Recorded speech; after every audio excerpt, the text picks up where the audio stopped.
Olá, família Science! Tudo bem com vocês?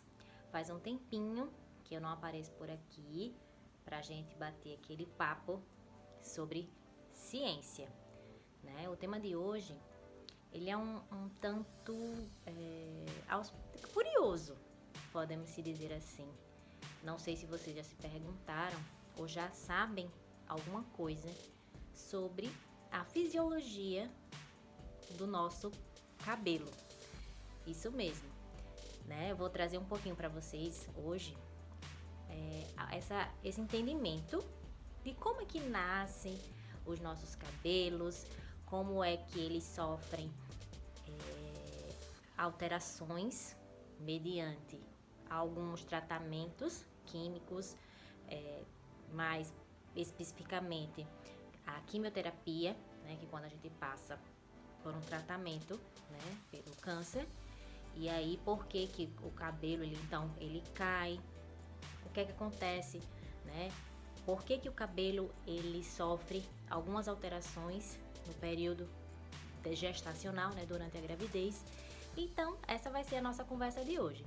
Espero que vocês fiquem aí antenados que lá vem a ciência.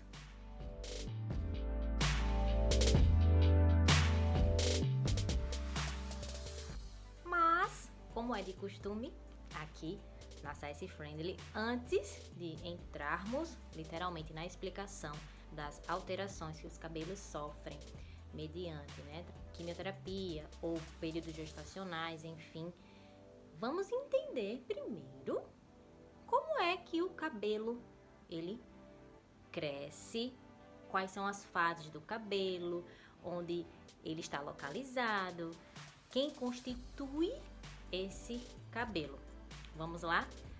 Senta que lá vem a estrutura do cabelo. O cabelo, mais precisamente a fibra capilar, se estende da derme para a epiderme até a superfície.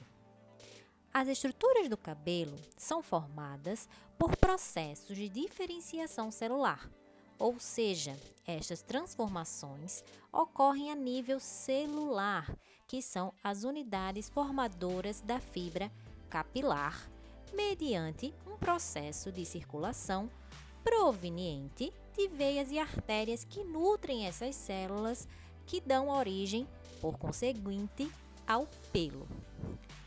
Como vocês podem visualizar na imagem, o pelo cresce dentro de um folículo, que tem em sua raiz a presença de veias e artérias.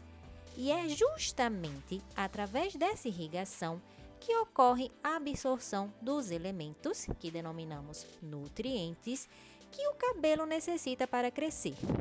A quantidade de nutrientes que será incorporada pelo cabelo depende diretamente da concentração desses elementos, nutrientes, nos fluidos biológicos que circundam essa matriz capilar, como por exemplo, o sangue, a linfa e o fluido extracelular, e que estes estão relacionados com os nutrientes que absorvemos dos nossos hábitos alimentares. Vamos agora olhar mais microscopicamente, entendendo sobre a fibra capilar, que é formada por 3 tipos de células, como vocês podem ver na imagem, que representam as unidades estruturais que constituem o pelo. Nós temos então a cutícula, que oferece a barreira protetora, o córtex, que é a estrutura principal da fibra capilar, promovendo então, organização no local onde encontra-se, portanto, a melanina, que determina a cor do cabelo. É onde também ocorre o arranjo das células em micro e macrofibrilas, que se entrelaçam e se conectam, conferindo força e elasticidade à fibra capilar. A conformação e o tipo das células do córtex oferecem, portanto, ao cabelo a estrutura lisa, ondulada ou cacheada. E, por fim, temos a medula, que é, então, o miolo da fibra capilar, que possui, portanto, uma grande quantidade de lipídios e não é vista em todo o fio. Nem todo o fio, na verdade, possui medula. Agora vamos entender como ocorrem então as fases do crescimento do cabelo. Cada folículo, que é a casinha onde o cabelo cresce, possui um ciclo de crescimento, desenvolvimento, independente um do outro. E essas fases estão divididas da seguinte forma. A primeira delas é a fase anágena, onde ocorre o crescimento efetivo do pelo, mediante a absorção dos elementos nutrientes, que a gente falou anteriormente, provenientes dos fluidos biológicos. E essa fase é mais ou menos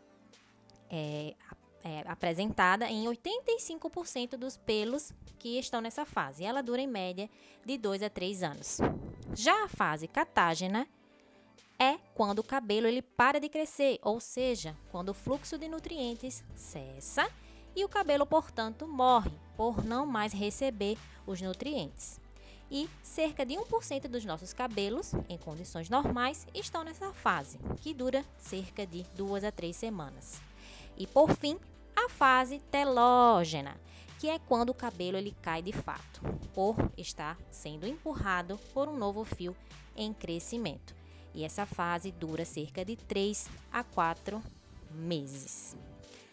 Quanto à constituição do nosso cabelo, podemos dizer que o mesmo ele é constituído de 80% da proteína queratina e 20% de aminoácidos diversos, carboidratos, lipídios, melanina, vitaminas, enzimas e água.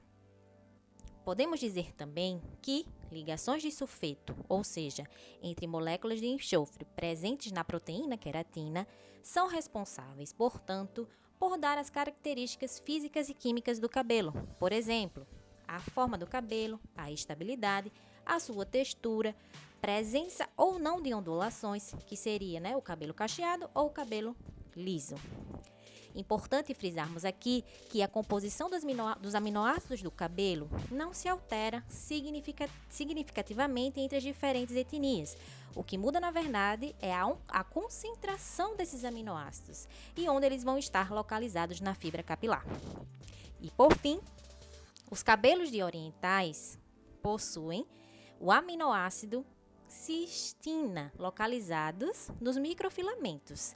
Já nos cabelos de afrodescendentes, o mesmo aminoácido é encontrado em maior concentração no córtex capilar. E apenas essa alteração de localidade faz com que os cabelos dos afrodescendentes eles sejam mais facilmente quebradiços, conferindo uma maior resistência mecânica, ou seja, uma maior tração mecânica aos cabelos dos orientais. Então, visto isso, toda essa estrutura celular, que constitui a fibra capilar, vamos parar para pensar. Se essas células que constituem o cabelo, elas estão constantemente em divisão durante o período da quimioterapia, que algumas drogas, quimioterápicos, que eles atuam justamente em células que estão nessa divisão celular constante. E as células que constituem o cabelo são, portanto, classificadas, dentre essas células que são denominadas células epiteliais, especializadas em originar a fibra capilar. E aí, então, quando esses quimioterápicos atingem essas células, elas então morrem, não conseguem então se dividir, e aí o pelo então ele vem a cair, como a gente viu lá nas fases do cabelo. Então, quando o pelo ele morre, ocorre a queda capilar. E por que então, após o término da quimioterapia, esse cabelo ele pode nascer então de forma alterada? Como a gente viu, toda a estrutura bioquímica desse cabelo é constituída então de aminoácidos, água, toda uma série de componentes que conferem então a estrutura do cabelo para ser uma fibra então mais lisa, menos lisa, como a gente viu no começo do vídeo, nessas fontes de sulfeto, a presença ou a ausência, a determinada concentração de aminoácidos em regiões específicas da fibra capilar. Então, todas essa bioquímica da fibra capilar, ela pode ser alterada então quando o pelo ele vai renascer após um período né, de quimioterapia. E aí, então, essas diferentes localizações dessas moléculas vão ocasionar, então, uma nova conformação do cabelo. É basicamente isso. Mas, hoje em dia, existe uma alternativa para minimizar esse efeito da queda do cabelo durante a quimioterapia. Que é o quê? O resfriamento da cabeça quando a pessoa está fazendo, então, a administração do quimioterápico. Mas por que o resfriamento? É uma touca especializada que, então, ela resfria a região, né, da cabeça, e com esse resfriamento ela diminui o fluxo sanguíneo que está chegando na cabeça, consequentemente no pelo, porque como a gente viu, a região, né, que faz o pelo crescer, ela é altamente vascularizada. E aí, se diminui a circulação, o quimioterápico ele não chega nessa região das células que dão origem ao cabelo. E aí, se não chega as drogas que fazem, né, a morte celular do bulbo capilar, não ocorre então a queda do cabelo. É basicamente isso. Vamos agora conversar um pouquinho sobre as alterações que podem ocorrer no cabelo após ou durante o período gestacional da gravidez. Vamos lá. Então, não sei se já aconteceu com você, né, que passou por um processo gestacional. Comigo aconteceu, que eu vou relatar agora. Os cabelos, então, a gente tem a falsa sensação durante a gravidez que a gente passa a ter mais cabelo. Mas, na verdade, o que acontece é que, pelas alterações hormonais, esses cabelos, eles sofrem, então, uma alteração no seu ciclo, que é aquela fase anágena para telógena, que é onde a fibra está crescendo e se desenvolvendo, e aí depois ela morre. Então, há um retardo da queda do cabelo. Então, a gente consegue manter por mais tempo, por causa da ação dos hormônios, esses cabelos presos na nossa cabeça. E aí, então, a gente tem essa falsa sensação de que a gente tem mais cabelo. Mas, na verdade, a gente está perdendo menos cabelo. Os cabelos estão morrendo menos. A gente pode falar. E outra questão que levanta dúvida é que algumas mulheres, no meu caso não aconteceu, é que depois que você, né, dá à luz, enfim, no puerpério e durante o período de amamentação e até algum tempo depois, o seu cabelo simplesmente ele muda de configuração. Como assim ele muda? Tipo, será cacheado vira liso, ou liso pode virar ondulado, mas é justamente por conta da alta carga hormonal que você passa, a alteração metabólica que acontece no seu organismo e que faz então com que alterem-se os constituintes do cabelo. Lembra que eu tinha comentado que tem aminoácidos, tem a conformação, tem as proteínas que estão então organizadas de uma maneira. E aí depois que você passa por uma alteração, que como ocorre na gravidez, né, uma alta carga de hormônios, uma alteração metabólica, então é toda essa constituição dos aminoácidos, dos arranjos das moléculas pode vir a ser alterados e aí então essa fibra capilar ela pode vir a alterar a sua conformação, passando, por exemplo, de lisa para ficar ondulada, de ondulada a ser lisa, porque aí vai depender, na verdade, não da constituição em si, porque a constituição ela é semelhante, né, de aminoácidos, enfim, mas de onde eles vão estar dispostos nessa fibra. E com isso, então, vai dar essa característica de serem mais lisos e ondulados. Foi isso, pessoal. Eu espero que tenha sido esclarecedor.